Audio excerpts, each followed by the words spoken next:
আসসালামু আলাইকুম everyone, welcome back to my channel. আজ আমি আপনাদের সঙ্গে সকলের প্রিয় চিকেন মোমো রেসিপি শেয়ার করব।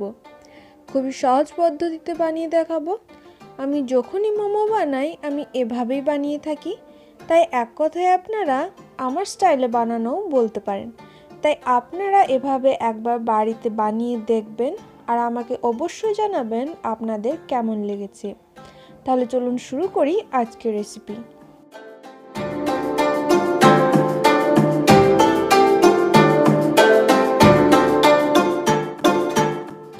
সবার প্রথমে আমি মোমোর মিক্সারটা রেডি করে নেব।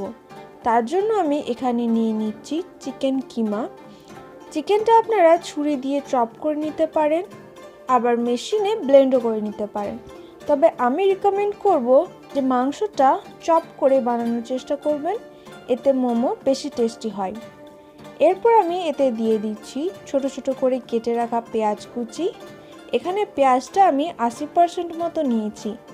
এরপর দিচ্ছি কিছু মরিচ কুচি, 1 চামচ আদা ও রসুনের পেস্ট, হাফ চামচ গোলমরিচ গুঁড়ো, স্বাদ মতো লবণ, 1 চামচ ধনে ও জিরে গুঁড়ো, 1 টেবিল চামচ টমেটো সস ও 1 চামচ সয়া সস। এবার এই সব উপকরণগুলিকে আমি খুব ভালোভাবে মিশিয়ে নেব।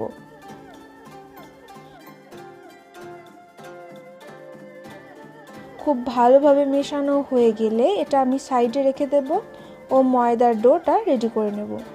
এর জন্য প্রথমে আমি একটা পাত্রে নিচ্ছি 1 কাপ ময়দা, স্বাদ মতো লবণ ও 1 টেবিল চামচ সাদা তেল।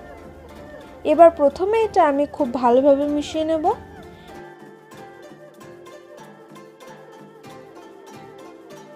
মেশানো হয়ে গেলে এর মধ্যে অল্প অল্প করে জল দেব আর মেশাবো।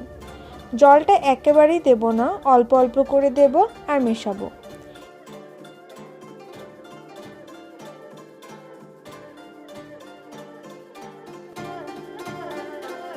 এক মিনিটের মতো মালিশ করে নিয়েছি ও আমার ডোটা একদম পারফেক্ট হয়েছে। এবার এটা থেকে আমি ছোট ছোট লাচি কেটে নেব। এবার এই লাচিটাই আমি একটু ময়দা দেব ও রুটির মতো পাতলা করে বেলে নেব।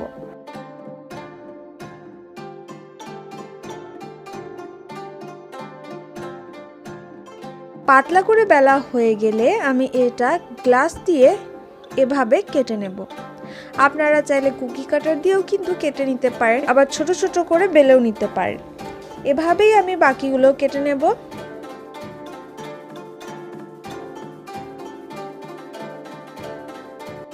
এবার একটা নেব ও এর মধ্যে অল্প করে মাংসের মিক্সচারটা দেব। পরিমাণটা খুব বেশি দেওয়া যাবে না, আবার কমও দেওয়া যাবে না। এবার এভাবে নেব ও ভাঁজ করে চেপে দেব। এভাবে ভাঁজ করে করে চেপে দেব। একটু ভালোভাবে দেখলেই আপনারাও পারবেন।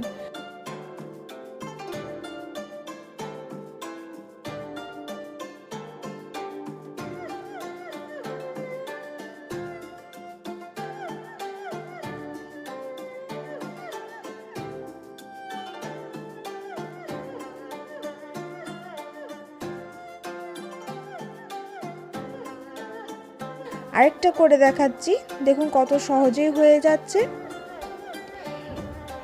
একটু করে নেব ও ভাঁজগুলো যেভাবে চেপে চেপে দেব, তাহলে ভাঁজগুলো আর পরবর্তীকালে খুলে যাবে না। এবার সবগুলো আমি এভাবেই করে নিচ্ছি।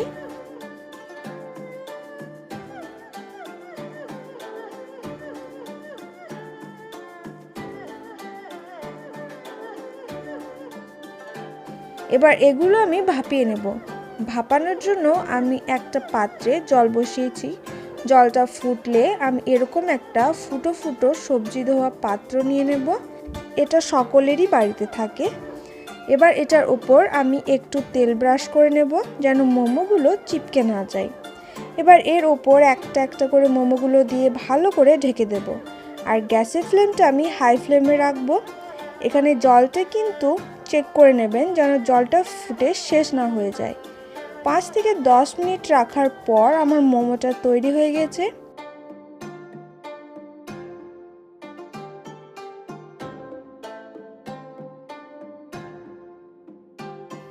খুব সহজেই বানিয়ে দেখালাম। বাড়িতে অবশ্যই একবার ট্রাই করে দেখবেন। আশা করি আপনাদেরও খুব ভালো লাগবে। আর এরকম নিত্য নতুন রেসিপি পাওয়ার জন্য আমার চ্যানেলটিকে সাবস্ক্রাইব করে নেবেন। ভিডিওটি শেষ পর্যন্ত দেখার জন্য অসংখ্য ধন্যবাদ। অনেক অনেক ভালো থাকবেন, সুস্থ থাকবেন। আল্লাহ হাফেজ।